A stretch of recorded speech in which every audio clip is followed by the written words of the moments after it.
feel it, don't you? Smell. Touch. Taste. Boy, everything is hollow, like a reed. Not just the things that we make, not just houses and lamps and washing machines and cars and swimming pools and laundromats and guns. Everything has a hollow, and in that hollow hangs an invisible hook. And on that hook dangles spirit. We live in a giant walk-in closet, and all the lights are out. We live in toe-stubbing darkness, choking on a ball of fluff. The colors climb into our ears, our noses, and our mouths. Rainbows flood our heads. And all of this is spirit. And we, hangers in the closet, are the material world. Remember that, child, you. Remember, we follow the roads of our ancestors, and I followed the roads of my ancestors into exile.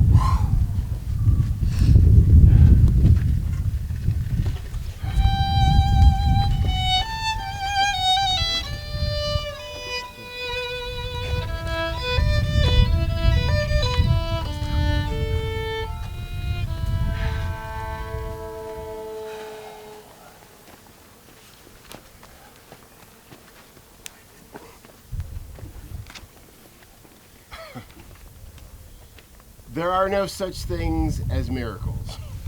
There are no miracles. And really, cures are not even necessary. Our aim in the medical profession is to control symptoms.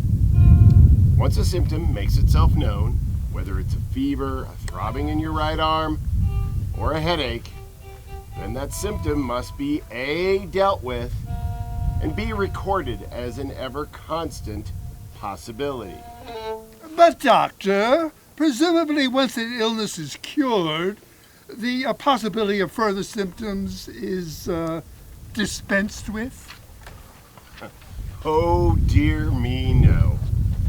Possibility in or out of disease is endless. But the illness defines the core problem that leads to symptoms. Is that not the case? Not necessarily. Look, our lives are tangled, churning messes of multiple codependencies, and to try to tease out or isolate every one of them, that's deeply impractical. We are scientists. We look at disease the same way that astronomers look at the stars. Our constellations are the spider web of symptoms that a patient carries within them. Properly identified, categorized, and hopefully linked to a mediating cause. A mediating cause? Meaning what? Meaning mediating, because it's only ever partial, part of a plurality. Look, I don't know if you realize this or not, but I am actually really very skeptical of this theory that now dominates Western civilization. The hope that there is one, I hate to use the word truth, it has so little meaning in this context, so one significantly accurate underlying material cause for illness. The theory of everything for medicine. Genetics has clearly failed as a candidate.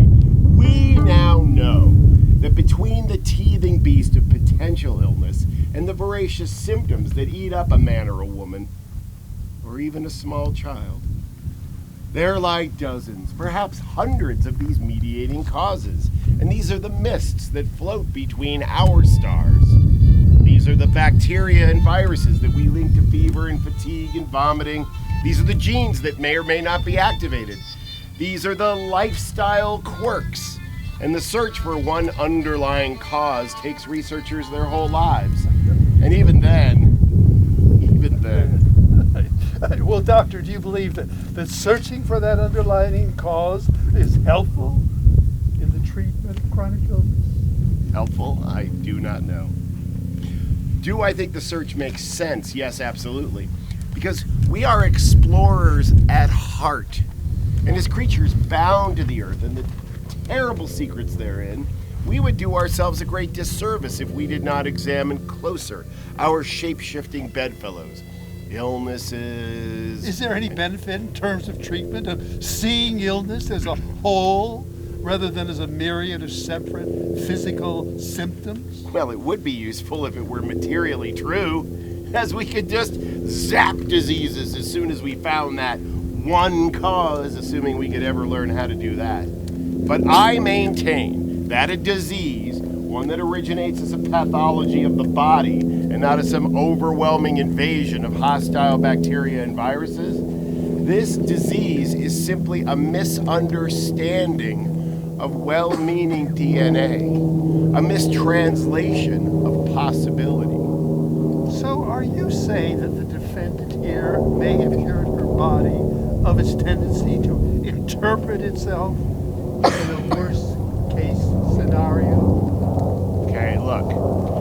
I told you, I do not believe in cures. Once symptoms make themselves known, they brand a human forever with possibility. Curing an illness is the greatest delusion of our times. Please explain that, Doctor. All right, let's try it this way.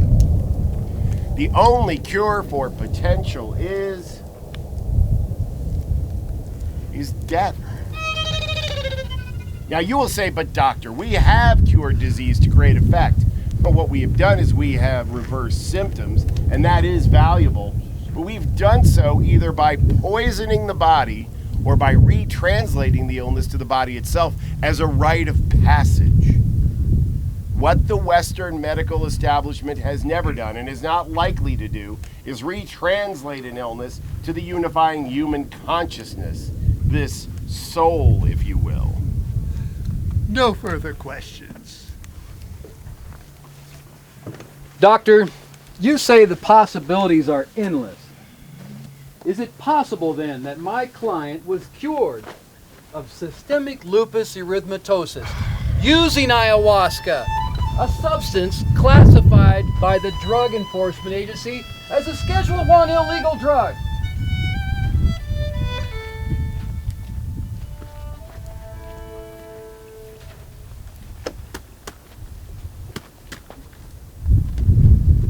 I still remember the first time I came into the forest.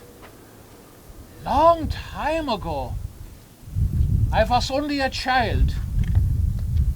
My father was very angry that day.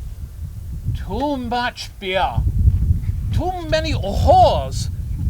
Well, that's still the case. My brothers think it got worse after mother's death, but Father was always too much, like his soul tries to escape the crooked contours of his body. It makes him vindictive. That day, he made me practice the D major scale hundreds of times. Oh, I cried, and I ran out past the skinny baker and the madman and the wrinkled bookstore and the spiky cathedral, deep into the forest. And the trees wound around me. They wound around me like curls of incense inside our dank church, and I stopped.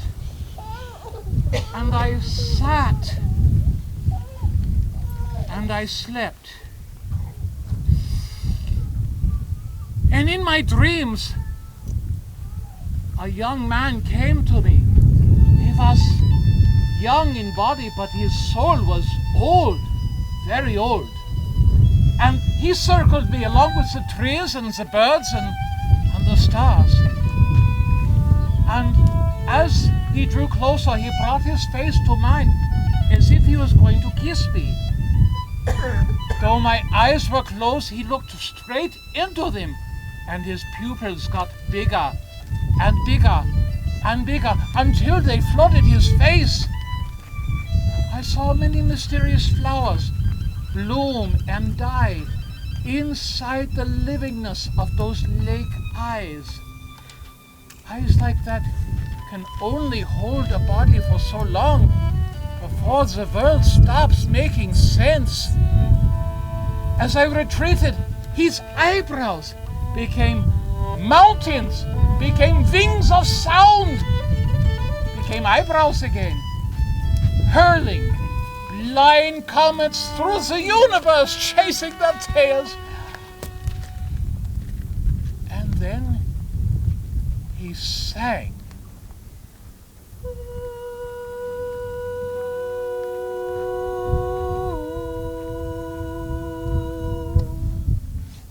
It was like no other music, like nothing else I had ever heard before.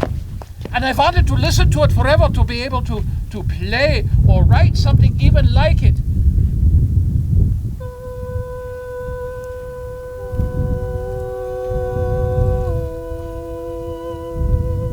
I heard that song and my soul found expression.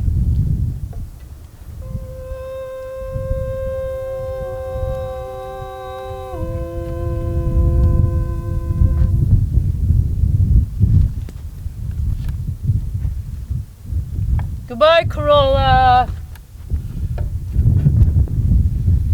I used to like driving.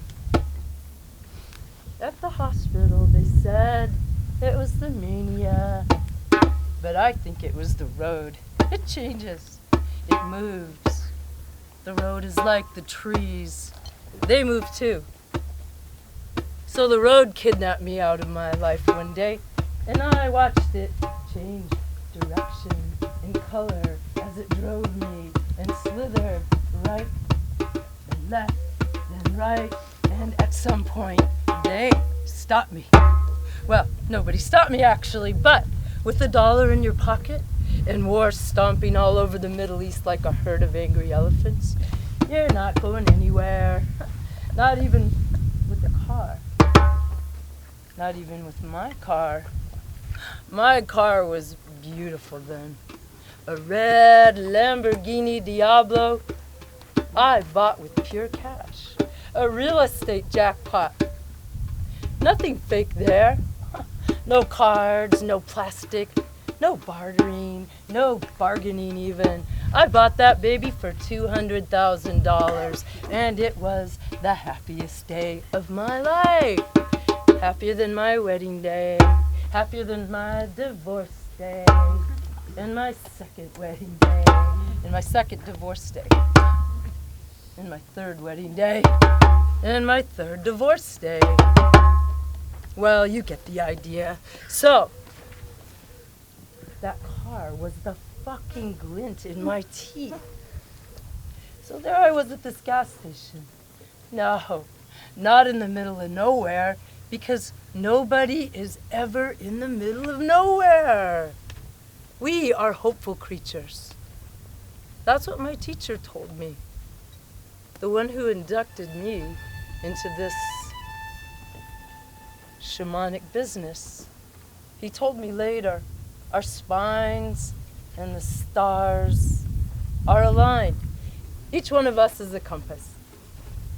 So, my car was somewhere, and even though my thoughts were whirling like clumps of tornadoes, and my hands wouldn't stop shaking like rattlesnake ends, I can't tell you why, really. But I was somewhere also. That's where Chaya, she's a wolf, came to me for the first time.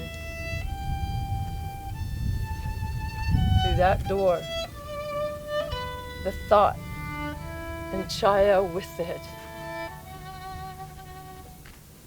That no human being, no being in fact, is ever truly lost, not even in the mangled passages of their own warped brain. Madness is not an escape. Madness is finding the way.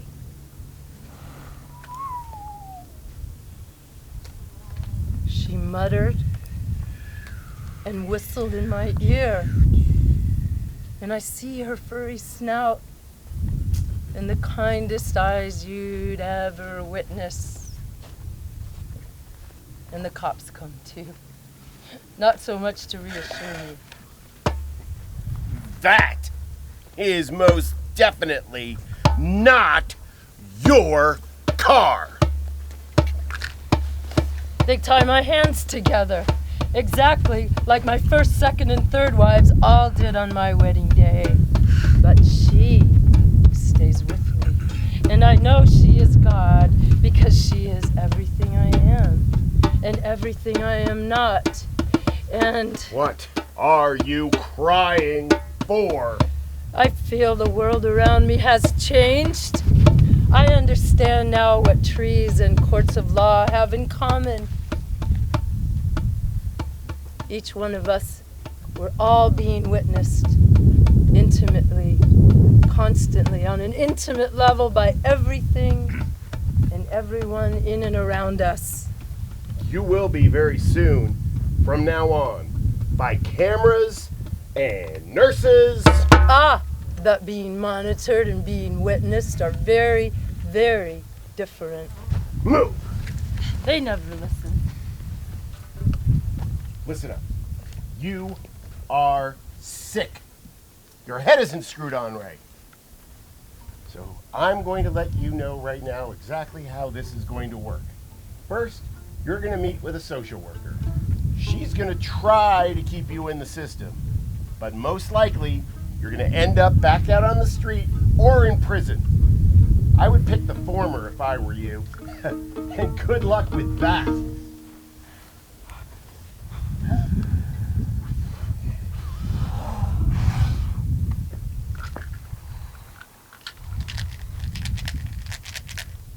You'll be needing this as well.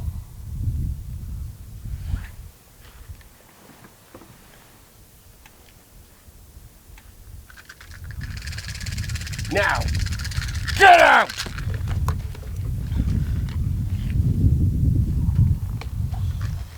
They let me out. I start sitting on sinks in public toilets at 3 a.m. I ask passersby for a quarter, a cigarette, a glance, a word. If they give me $1, I tell my benefactors, usually young people, I give them advice. Advice worth more than $1, true, but I'm a generous guy. I tell the young gentry, go to McDonald's, sit there, reclaim the greasy joints. That's where you'll find the people you purport to love. Abandon the ambience of the coffee shops. Leave those spaces where people don't talk about money, and the chairs are small and soft, and everyone clutches books and phones, and the music winds your consciousness unobtrusively like toilet paper on a roll in a perfume bathroom of an expensive hotel. Abandon your spaces, young ones, and occupy McDonald's. That's where you'll meet the people you're looking for. That's where the revolution will come from. Who are you looking for yourself?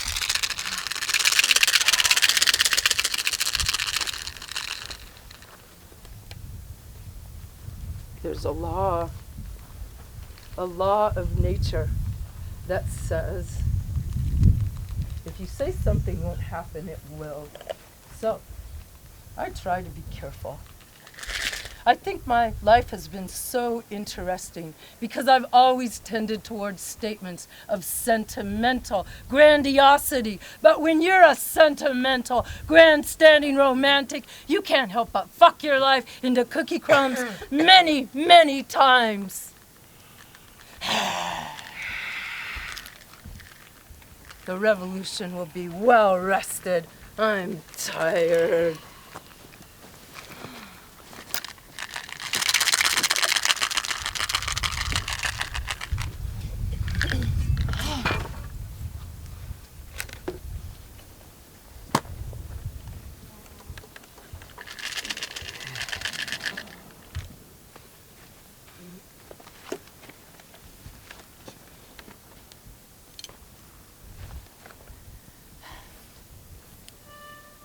What diagnosis did you conclude at the end of the appointment?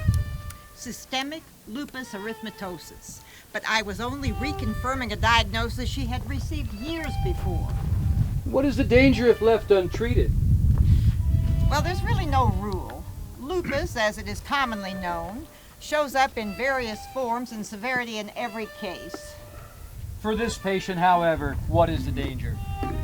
In her case, severe pain, inflammation, accelerated arteriosclerosis, anemia, neuropsychiatric symptoms, hypothyroidism, inflamed bowel, inflamed brain tissue, severe rash, arthritis. You told her all these things? Did I? Well, yes, I told her we should start her on medication right away. Is she refused? Yes. Why would she refuse? Really? I can't be expected to understand such irrational behavior. What did you tell her? I went over the list of medications with her and their short and long-term side effects, and I did prescribe an additional dose of prednisone, a steroid. Nothing over 12 weeks, certainly, but still. Lupus is no picnic, but it is manageable. What did she say after you told her these things?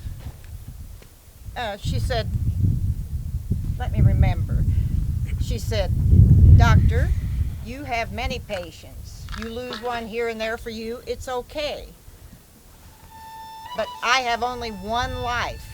I lose my one life, I waste it even. That's it. That's all I have."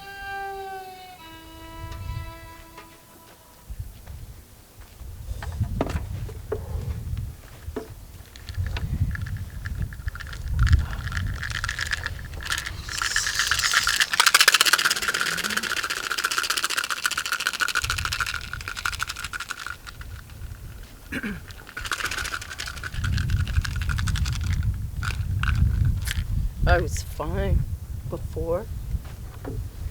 By all the standards of the good and holy materialist alien robots running this fucking place, I was fine. But then I asked myself, no, really, what's the point? I asked my wife, I said, tell you, listen, there's an epidemic of depression, and we're afraid of the meaning that killing provides. There's nothing the politicians can do about it. Neither can Jennifer Lopez or Bono or the Pope. But she was freaked. I said to her, this ain't no PTSD, and I'm not gonna kill you, but you have to listen. We are fighting a dead war. Dead soldiers kill dead soldiers. Dead workers go work in dead factories. Dead dentists work on dead teeth. Dead doctors work on dead patients with dead and deadly drugs.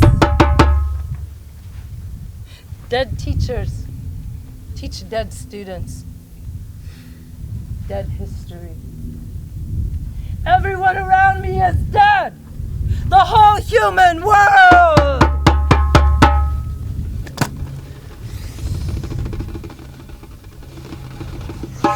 Here,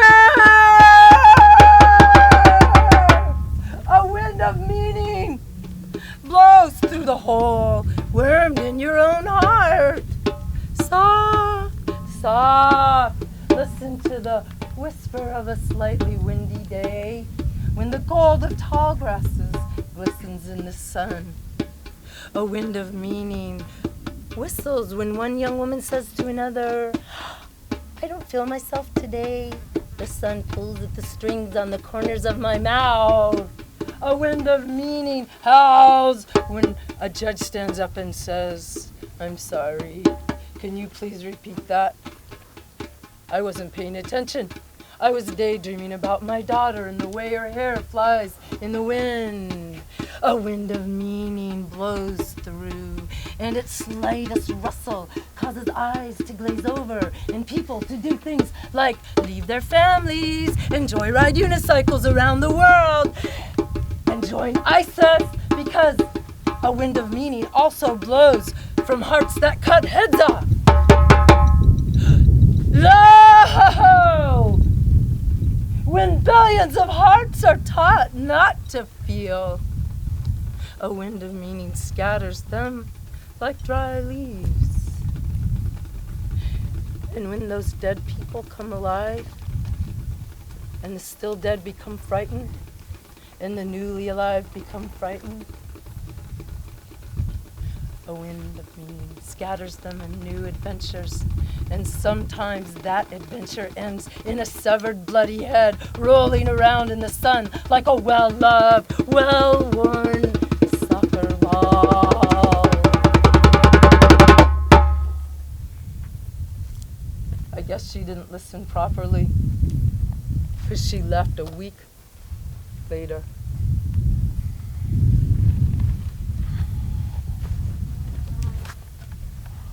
Feel like he is dead already. Why doesn't he get it over with? As it is, I have to hide some money from him after concerts. Sometimes he'll even come up to the producers before I leave the stage to try to wheedle a cut.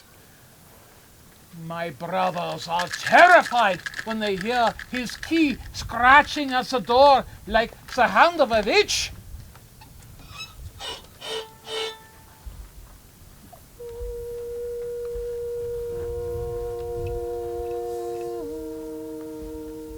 Oh, it's all right for you here in the forest. Everything here is quiet and peaceful.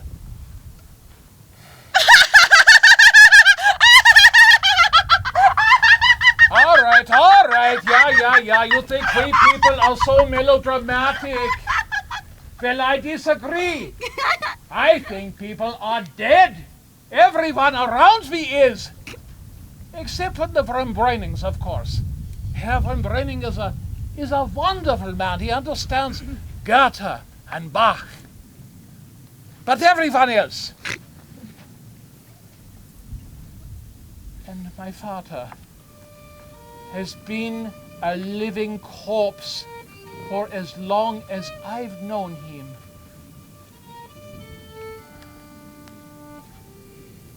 Sometimes death is like dreaming. You never know when you will wake up.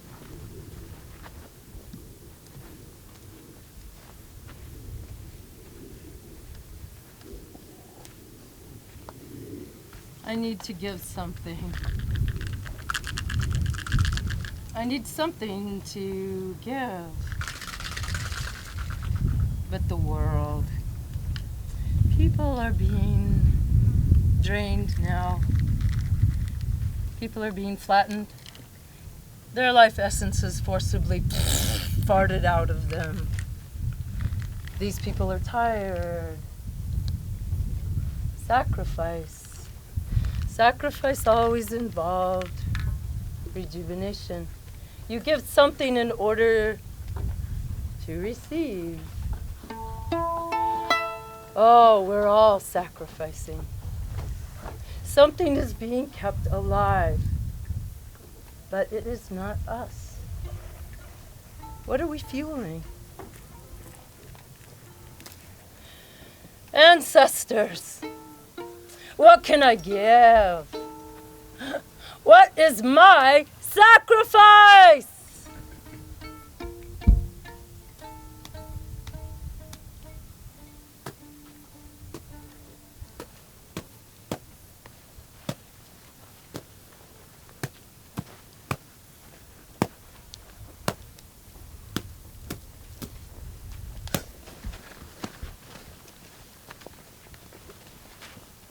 Ayahuasca, also known as waska or yahe, is a drink made from two separate plants that grow in the Amazon. Known as a spirit vine, Baniceros caffi, and an MOI inhibitor, most often Psychotria viridis, ayahuasca's active ingredient is dimethyltryptamine, DMT, popularized by Dr. Rick Straussman as the spirit molecule. May I say something? Did I miss something? Yes. Go ahead. People who believe that a chemical explanation somehow reduces an experience to a simple and arbitrary interaction between compounds see these facts as a way to write off ayahuasca. But for those of us whom everything in the world is relationship, these chemicals, they meet and talk. No objection! We are talking about an illness here, not some plant voodoo. Ladies and gentlemen, when the spirit of the forest undertakes a journey, we must listen. Objection. Your Honor, this is not a joke. This is a 10-year prison sentence. When ayahuasca, that iron in the blood, that bone marrow of the forest, Objection! that sprinkle of joker stars, that life of life and death of death, when she comes out of the forest, we must listen. Objection! There are too many words and not enough answers. The question is, are we able to hear the message? Hallo?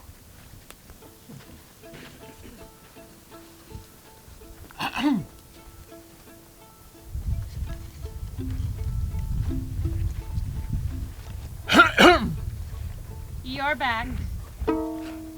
Back? I haven't seen you in a long time. Me? No. Okay. I'm a busy man. Okay. I have to write 6 quartets commissioned by the prince himself. Okay. Do you know what that means to write string quartets for the Prince of Leipzig? It means that I am important. Okay. And that I'm not writing. I have a woman waiting for me in my bed. Okay. I have friends to visit, a family to feed. Okay. Okay, what? I understand. How do you understand? What do you have to do in life? Survive. But you don't do anything. You eat sun, you drink water, you wave in the wind. I love the sun, and the sun loves me. I love water, and water loves me. I love the wind, and the wind loves me. Like I said. I don't try to earn my right to exist like you. Try? I have earned my right. I am Ludwig van Beethoven. I don't lie to myself that there is anything more important than love.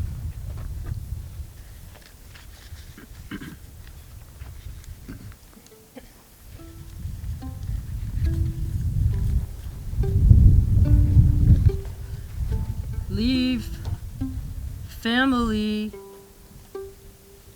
behind. Check. Leave friends behind. What friends? Leave worldly possessions. Check. Well, they left me first, really. Wander into the wilderness. Drive anyway. Check. Wilderness? Good enough. Build a shelter. Well, let's not get ahead of ourselves. Jesus didn't do that, did he? Find a quiet place. You practically have to go deaf to search one out. That's impossible these days. Do you know, life used to be either wild or elegant. Never so deliberately ugly as it is now. Stay in the desert until you have a dream that comes true.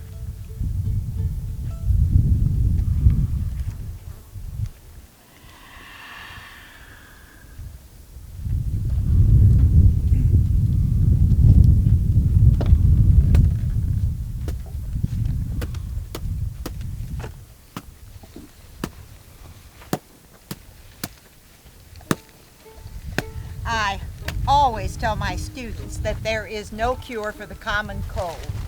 And because there is no cure, there are millions of methods for dealing with it, and not all of them are safe. That is why the Food and Drug Administration is necessary. There has to be a body that is listing and approving all medications. Otherwise, Indian doctors with their snake oils would slither in here and have a ball. Give false hope. Hypocrites. Criminals. Well, is giving false hope a criminal act in the medical profession, Doctor? Yes, I believe it should be. I always tell my patients what is up. If a person is going to die, they should know. If a person is facing a life of pain, they should know. Knowledge is power. So there is no way in the world where an illegal drug known as ayahuasca could cure lupus? Ayahuasca is a toxic and dangerous substance that absolutely could not cure lupus, an illness that is by definition incurable. Well, why would a person claim then that ayahuasca cured an illness, Doctor? Well, the real question, the fundamental question is, what are these people who are doing illegal drugs hoping for? I know addiction is a mystery, but we have here a privileged civilian with nothing to run from. So I don't know. The thrill, laziness, boredom, who knows? That's not what medicine does, is answer such questions. We test potential substances and work with the FDA and conduct phase 4 clinical trials. That's how we find out what really works and what doesn't. Well, how reliable would you say the current medical knowledge is regarding medications? The most reliable source out there. Of course, there are flukes and things you can't explain. For instance, no medication for children or pregnant women is ever tested. You realize that? Because the only people testing on children and pregnant women are Hitler and Hitler. We don't do that. We use safe and reliable testing methods, and all these other banal little techniques, garlic and honey, echinacea, whatever, they all have the same efficacy, which is none. There is no cure for the common cold. I tell my patients some things just have to pass through the body. Time and illness must pass through the body, and there is no cure for either one. Or as my grandfather used to say, the malady is seasonal and the cure is in the end. No further questions. Doctor, you say there's no cure for lupus. Yet how do you explain my client's sudden and stable remission from a 15-year-long lasting disease. I don't know. So do you think that there's a possibility that ayahuasca might have pushed her body into remission? I told you we have no proof. So it might have influenced her condition. Well, life happens sometimes. What has an effect, what doesn't? It could be the weather. It could be her body changing and flipping its own switch. But ayahuasca is a dangerous substance and absolutely should not be used by anyone at any time ever. No further questions.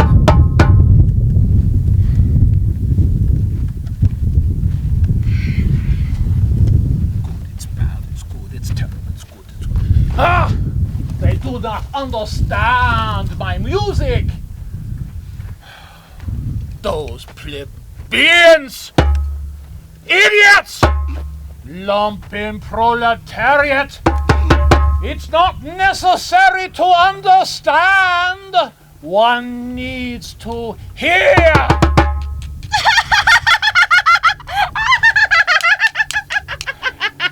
But...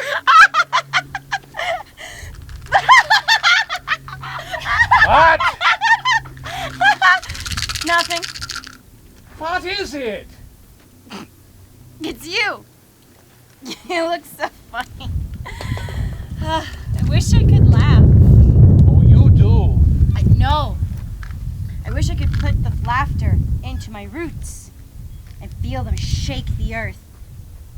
The wind is the closest I get to the feeling you have when the humors in your belly rise up like bubbles. You have no idea how wonderful you are. Your capacity for what? For doing things that are completely unnecessary. Oh, you insult me, you overgreen, over-furnished set piece. I am a serious composer. Nothing I do is unnecessary. It's delightful, really. The universe mirrors your smile. You blink. You giggle. For no other reason. You are play. It's for no evolutionary purpose. Oh, and we love you just for that. The way you dance without the wind toppling you this way and that. I don't dance. Don't lose that. Please. Don't forget how beautiful you are when you're not thinking about the point of it all. When flowers mushroom out of your nostrils and you marvel just at that. You see flowers in my breath? You don't. Liar! Liar!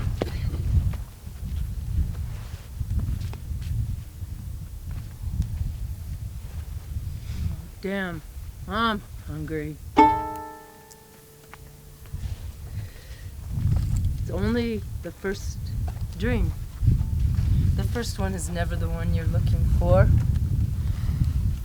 That's what I told my third ex when she plucked me like a chicken in the divorce proceedings. You never get the first one right.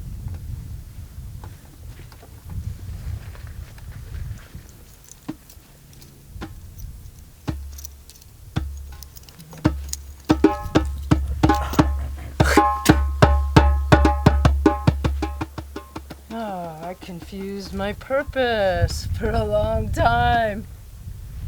Got my MBA, went to law school for a week, learned welding.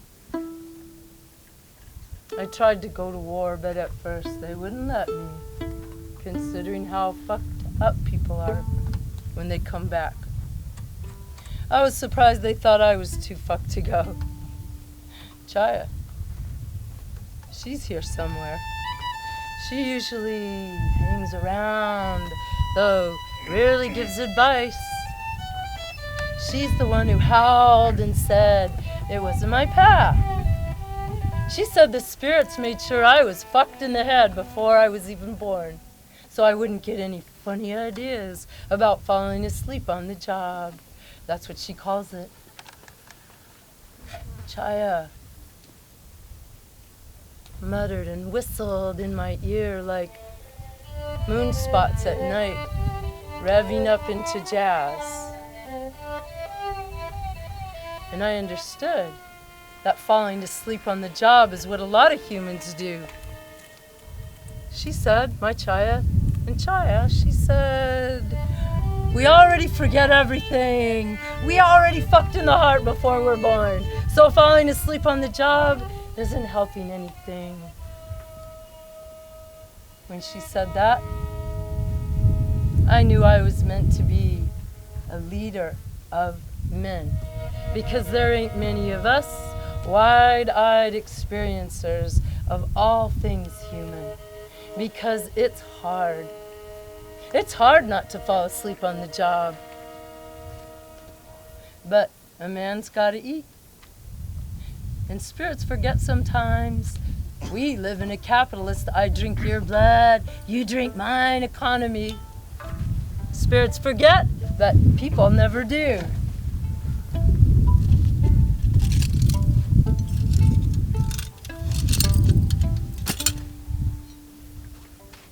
Chaya didn't let me go to war, but the other spirits kept saying, go. I said, where?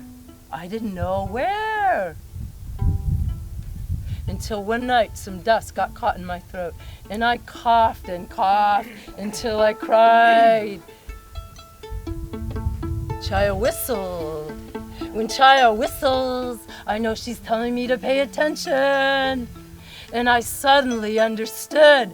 I had to go to where the dust and the water meet and separate like oil and milk. I had to go to the desert country. Then 9/11 happened, and I knew the universe was giving me a sign. I landed in Afghanistan and spent the next 4 years largely coughing up towel head dust. There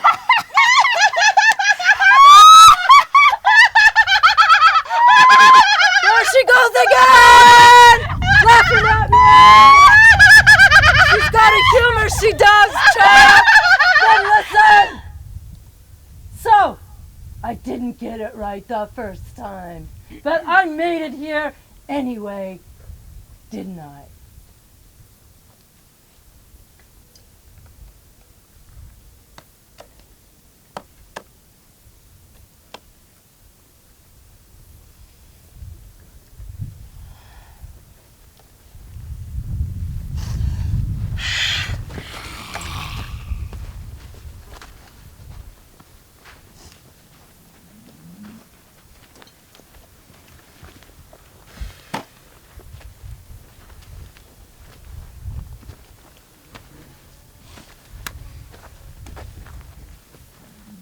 What you're asking me to do is forget, no, disregard every single breakthrough in medicine since Hippocrates. No, I'm merely asking you to consider other medical tools utilized since Hippocrates.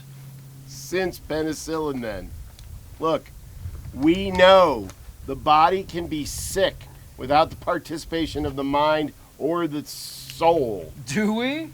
Well, consider the alternative then. If we thought that the mind and the body were connected the way you suggest, we would take all of our chronic patients and send them to therapy instead of giving them practical medicines to control their symptoms. And you know what could happen next? Do you know what that could lead to? Next, we'll start burning people at the stake again if we suspect that people have some kind of mental powers over physical bodies. No, that's not what I'm trying No, to say. but really, that's what you want? That's the world you want? Just because some nut job claimed they cured an illness that can go into remission, but cannot be cured! Doctor, please calm yourself. Yeah, all right. You'll forgive me if I'm being passionate on this subject. There is research to support the link between the body and the mind, specifically the body's processing of trauma. sometimes labeled euphemistically as stress, and the way that these stresses may cause disease. Well, yeah, of course. Stress can have an effect in triggering flare-ups. But you know what else can? The weather, a move, a divorce, a change in diet. In the medical profession, stress is simply change. And all of life is change. So the question is just, how does the patient respond? Yes, so if stress, including mental interpretations of outside events, can trigger flare-ups, then mightn't a deep process of de-stressing, like in this case, a psychedelic trip where a plant spirit soothes your past and present traumas, wouldn't that cause remission? You're asking me about miracles, aren't you? No, I'm merely No, saying... but really, you expect me to believe in miracles. Are we in church? Because I don't believe or disbelieve. I read the literature, I know. I know! That is so rare these days. I must be some kind of dinosaur. All of this interest in proof and studies and the scientific method and, hello, reality? Anyone? But you, every once in a while you get some whack job who writes a book about how they injected themselves with gold-plated mammoth droppings and cured their cancer or their diabetes. I am so sick of it. Don't you think if there was a cure that we, society's healers, would be the first to admit it? Nay, to offer it. We would fly it in from across the planet and we would be giving it out to everybody right and left as soon as they could get it.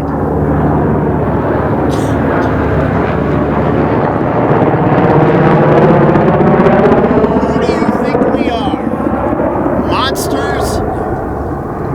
Psychopaths? Whose sole aim is to banish sick people from their much-needed medications? Look, do not talk to me about medical miracles. Ask me about them. Who's the expert here? Who reads the literature? Who understands the literature that they read? Who is the expert here? That is what I went to medical school for! Oh, no further questions.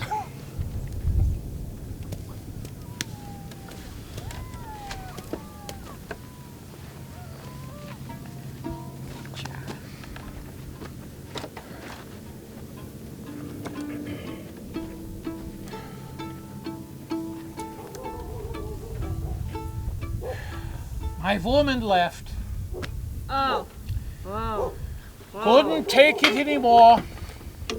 Wanted somebody more stable. As if I was the one screaming all the time. She said she wanted somebody who didn't go through pianos like a thirsty man downing beers in a pub. Oh, in the end, I couldn't even hear her yell anymore. It was like she was already living in my head, feeding my blood with all of her complaints.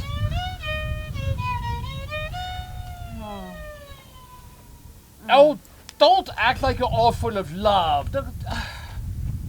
I never said I was. Well, that's good, because love doesn't exist. How interesting.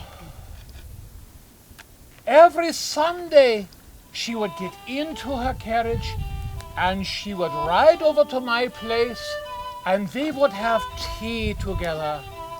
Every week, she'd look out her carriage window and the big wooden wheels would jump over the cobblestones like little spring frogs. And now... She's still moving. You people are always moving. Oh? Well, someone has to distribute the seeds. Oh, is that what we are to you? Pack mules?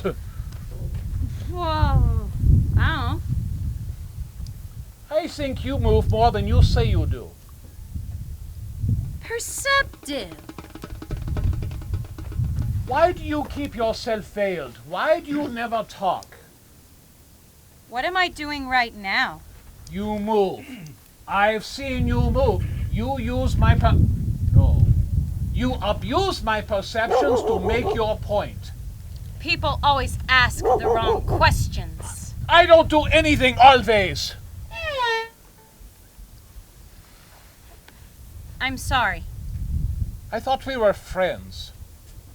We are. You insult my species and you call me a friend.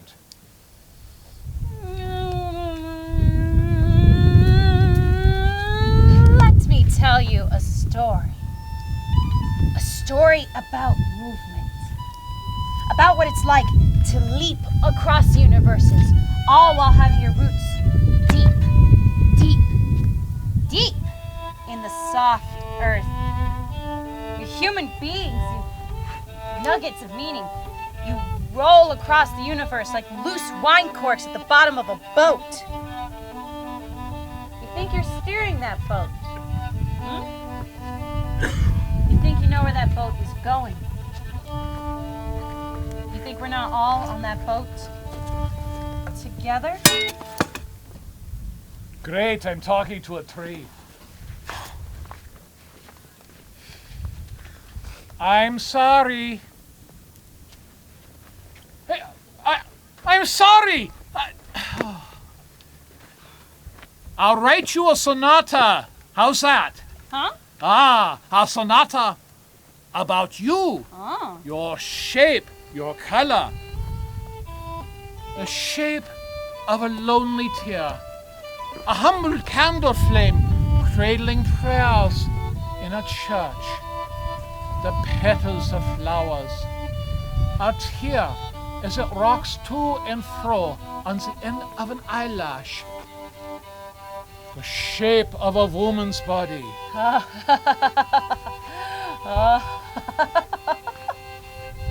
How did you evolve without that which makes you move? Your life a commitment to place, even unto death.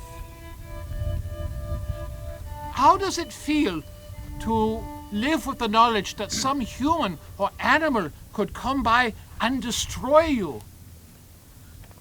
Huh. How are you not terrified not to have legs? Huh. What is it like to be that vulnerable? It's honest.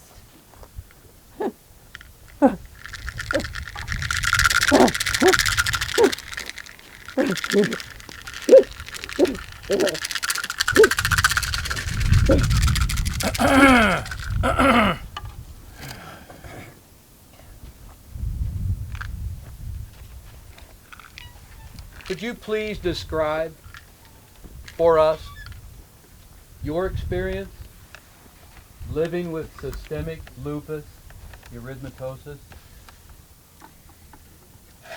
It's like this. You get sick. You go to the doctor. The doctor diagnoses you.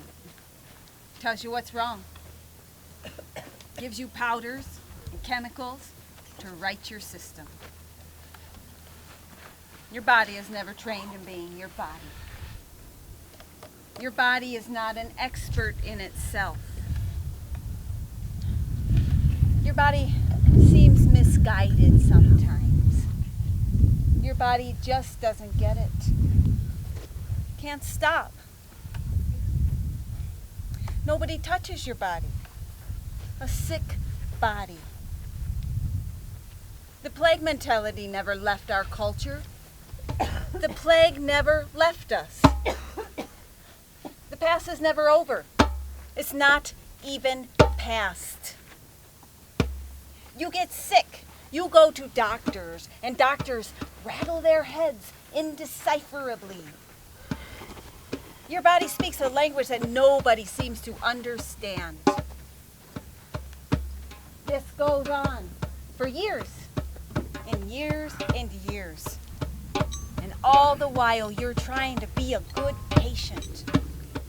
You swallow the right pills at the right time like a professional clock, ticking for no other cause other than consistency and correctness. You eat the right foods, you drink the right fluids, and even though right and wrong change as frequently as politics, try not to think about that too hard. All you know is that perseverance worked in school, so you apply it to your illness. I was diagnosed with systemic lupus erythematosus when I was 12 years old. It took me 15 years to find the key to my illness. And that key was the benevolence of the world. And if it cost me my illness to discover how much love there is, how much we are the stuff of pure relationship, how my body and the body of a tree were made to touch.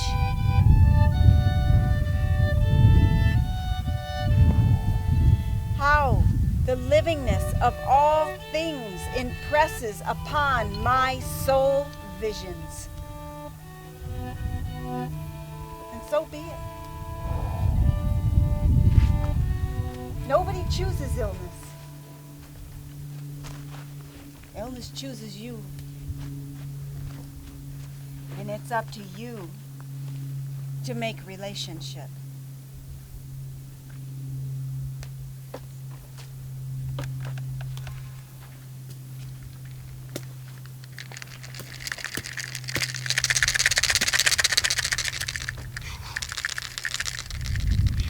I'm going deaf.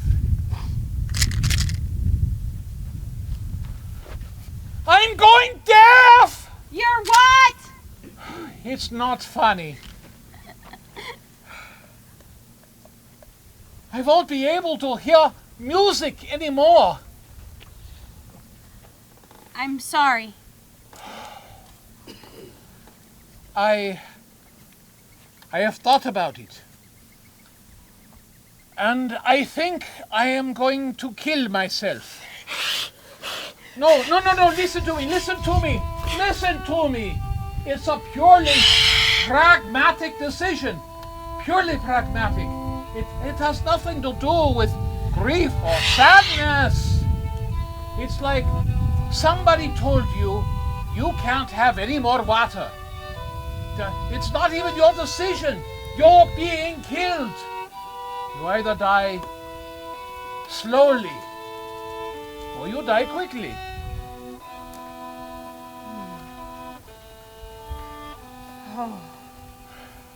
Pretty soon I won't even be able to hear you. Why? I told you, I'm going deaf. Well, I don't even have ears. You don't need them. Yet we talk. That's because you're my imagination. Well, aren't you? Who do you think you are? Who was the young man who came to you? When will you young ones learn? All water is living water, and gentle ponds wait for the touch of tadpole eggs blossoming into life, and brooks sing, listen, with your heart. And the sky is held up by giant grandfather trees who know no limit, for they are the limit themselves. And you are our children. But I don't live here, not like you. My forest is made up of piano keys and violin strings and candles melted into gargoyles. You belong here. No, I don't. I want people and love. I want to sit with the von Brünings and discuss Goethe and share soul with someone. Here in the forest, the blue sky stings like too much sugar. I want the bald darkness of late nights, bitter tea, and rich poetry. I want the song of a piano flopped on its belly. I want other people, but I can't have that. The invitation is always open. Why? Why cut me off from people, from life like this?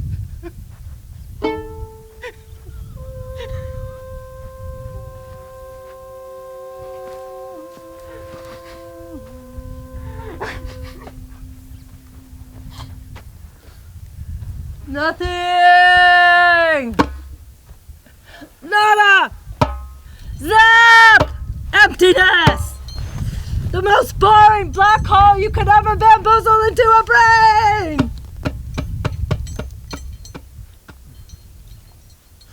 It's the hunger. I thought it'd be gone by now. At the hospital, they always paint your illness as inevitable. The world chews you up and spits you out, and it's only a matter of time before you drown in a pool of toxic saliva. What do they know? You're so ugly when you're scared. I'm not sick! Whose face will reflect your own now that they are all dead?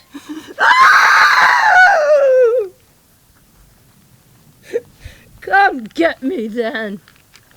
Come get me, dream snatchers. Ha! You can't. Can you? Can't snatch me from my destiny. Can you? You tranquilizing, wielding terrorists.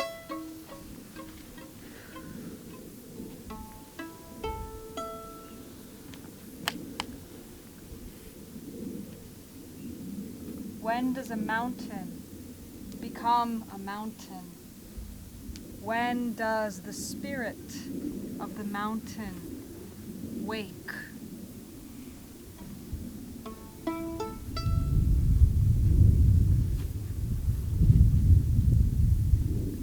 Loneliness becomes for some of us our path, not a choice or an alternative lifestyle, or as a result of years of pain grating at our hard, bitter edges. One day you wake up, you look in the mirror, you see a panicked face with wrinkles like wine in a glass on a turbulent plane. And you know your life is hard. Your path is hard. Because you were meant to go places that people cannot go in pairs. There is a place like that we all must go, sure. But some of us are like the duck cockroaches of this world. We follow our shadows into the moldy darkness. We need to encounter what is waiting for us. Deep, deep, deep in the lonely valley of a sliver of moon, sloping round a busy planet.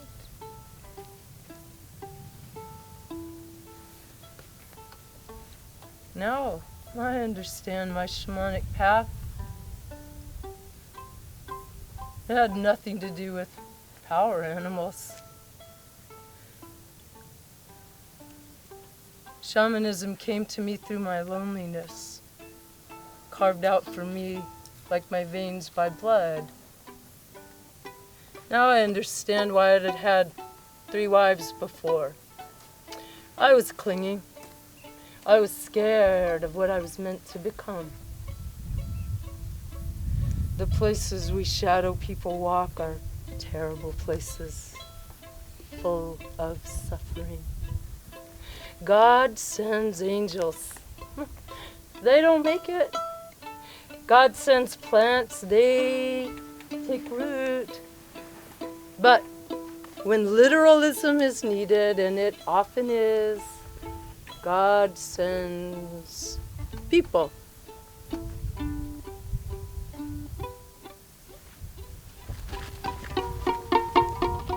Chaya!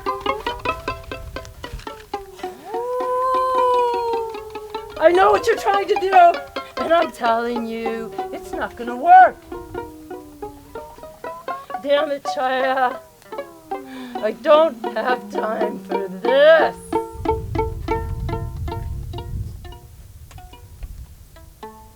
Because I've been in hospitals. Regular and the other kind.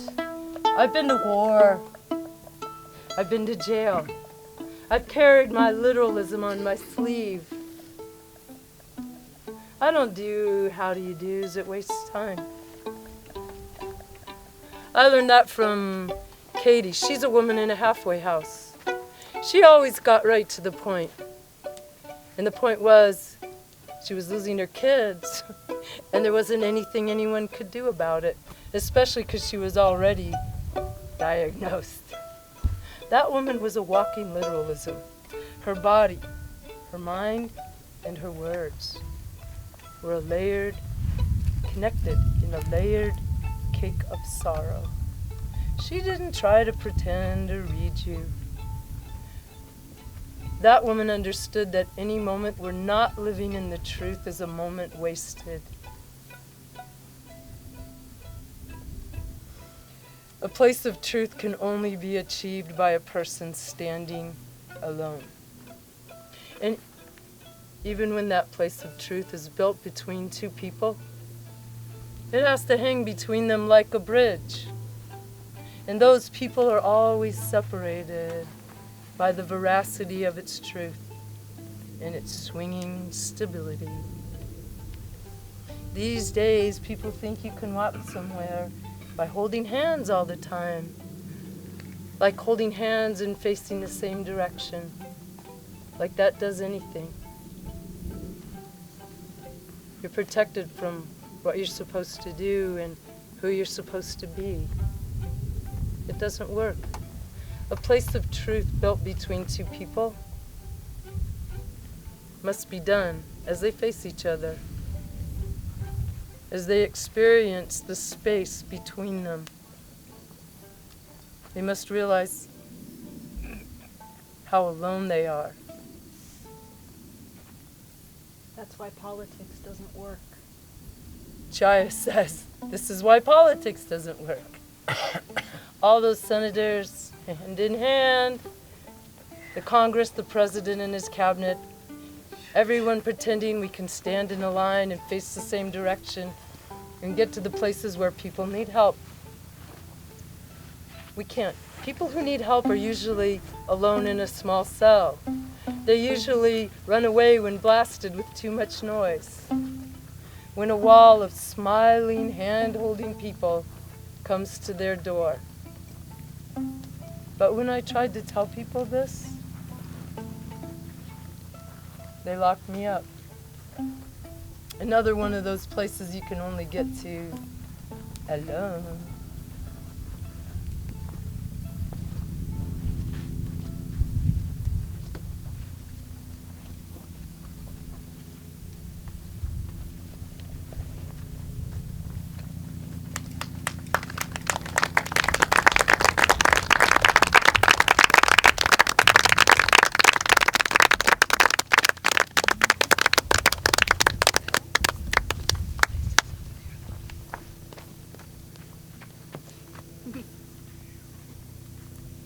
There will be a 15-minute intermission. A couple housekeeping notes I forgot to make in the mention. There are two composting toilet restrooms. One is actually in this water tower right here. When you're done, just scoop a cup full of sawdust, place it in there.